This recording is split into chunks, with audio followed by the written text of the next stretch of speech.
नमस्कार। तो मार्केट में एक नया एसएमई आईपीओ आ गया है, एनएफपी संपूर्णा फूड्स। ये कंपनी है ड्राई फ्रूट्स, काजू और मखाना जैसे हेल्दी स्नैक्स के सेगमेंट में। अब हेल्दी स्नैक्स का मार्केट तो काफी तेजी से बढ़ रहा है।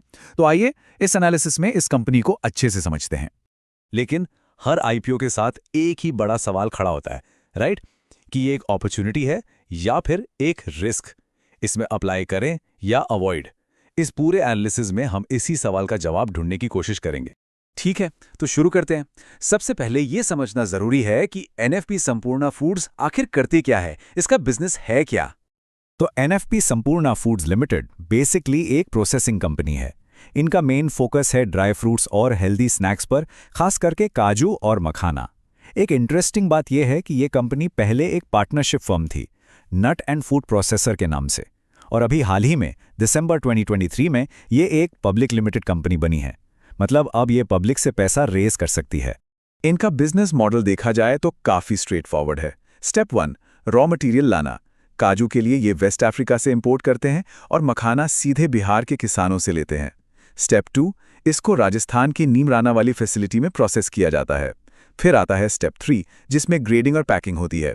और फाइनली स्टेप 4, इसे B2B यानी बिजनेसेस को और B2C यानी डायरेक्ट कंज्यूमर्स को दोनों मार्केट्स में बेचा जाता है। चलिए, अब आते हैं उस पार्ट पर जिसका आई थिंक सबको इंतजार रहता है, फाइनेंशियल्स, नंबर्स की बात करते हैं। क्योंकि आखिर में आंकड़े ही तो सबसे इंपॉर्टेंट होते हैं, राइट? किसी भी आईपीओ का एनालिसिस इनके बिना तो अधूरा ही है। तो इस कंपनी की प्रॉफिट ग्रोथ देखिए, कमाल की है। फाइनेंशियल ईयर 23 में इनका प्रॉफिट आफ्टर टैक्स यानी पैट लगभग 40 लाख था।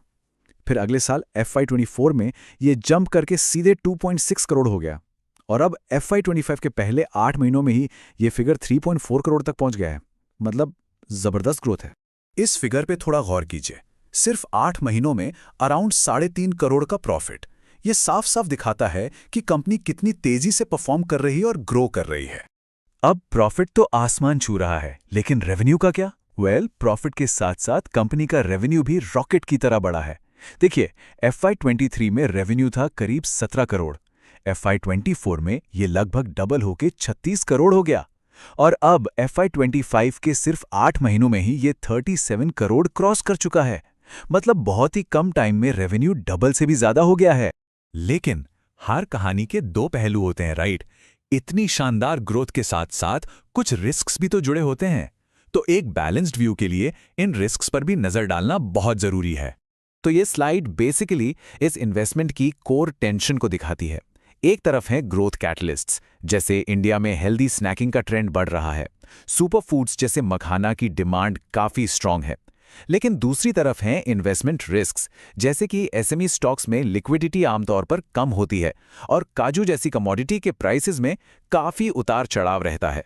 चलिए अब फटाफट आईपीओ की कुछ की डिटेल्स पर नजर डालते हैं। ये एक 100% फ्रेश इशू है। इसका मतलब सारा पैसा कंपनी के पास जाएगा एक्सपेंशन और ग्रोथ के लिए।